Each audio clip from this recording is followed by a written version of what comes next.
This video will cover the California State Standard 5.6, Students Explain the Causes of the American Revolution. Number 4, describe the views, lives, and impacts of key individuals during this time period. We will discuss King George III and George Washington.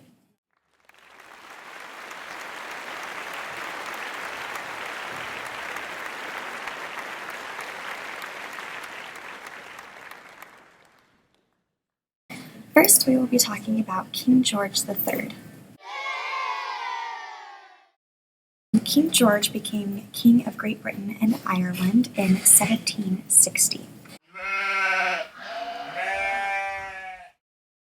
He needed a quick end to the 7 Years' War, which began in 1756 and ended in 1763. So he worked hard to end the fighting that his predecessors began with the French. After the 7 Years' War, Britain was in massive debt and looked to the colonies to pay it off. They passed the Stamp Act of 1764, which taxed paper goods.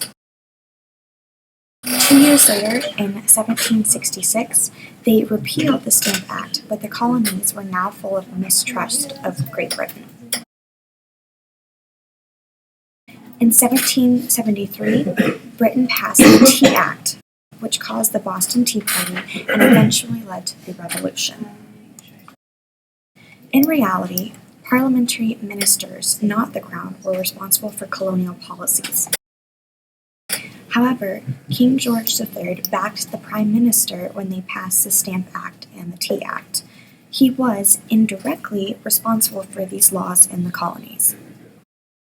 After the war, King George didn't want to accept the defeat at Yorktown and the end of the Revolution. He drafted an abdication speech to give up the crown, but Parliament convinced him to go through with peace negotiations with the colonies, and he ended up staying king. Now let's review King George III. Number 1. King George inherited what war when he became king in 1760? World War I, 7 Years' War, Civil War, or the Korean War? The answer is B, the 7 Years' War. Number 2. What 2 acts were passed by Britain that taxed goods in the colonies? The answer is the Stamp Act and the Tea Act. Who was directly responsible for colonial policies? Parliament, Thomas Jefferson, Napoleon Bonaparte, or King George? The answer is A, Parliament.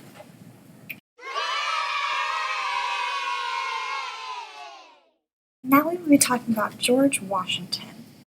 In November of 1751, George Washington traveled to the island of Barbados. While he was there, he contracted smallpox. Luckily, he survived. In later years during the Revolution, he was immune to the disease, which was beneficial when it started going through the war camps. George Washington was appointed commanding general of the Continental Armies in June of 1775.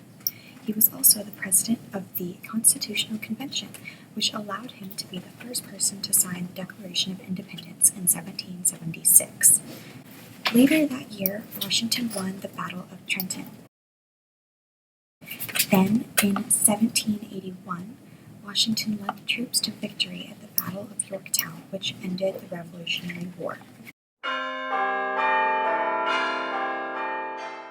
During the war, Washington instituted a smallpox inoculation program among his troops.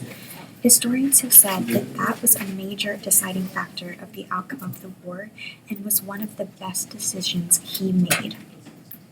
After the war, Washington was unanimously voted to be the first president of the United States because of his feats during the war and his strong leadership ability.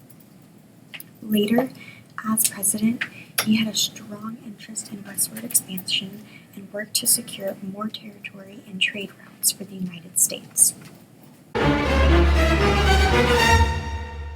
Now let's review George Washington. Number 1. What disease did George Washington contract in Barbados? The answer is smallpox. Number 2. What year was the Declaration of Independence signed?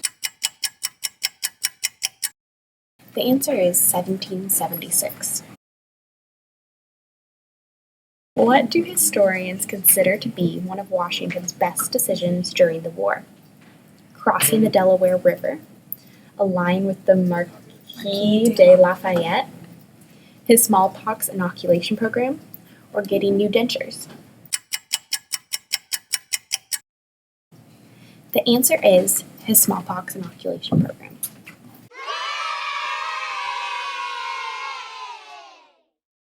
You should now be able to describe the views,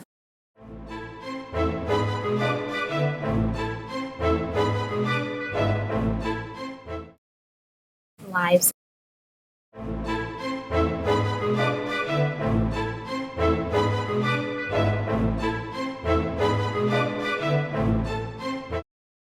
and impacts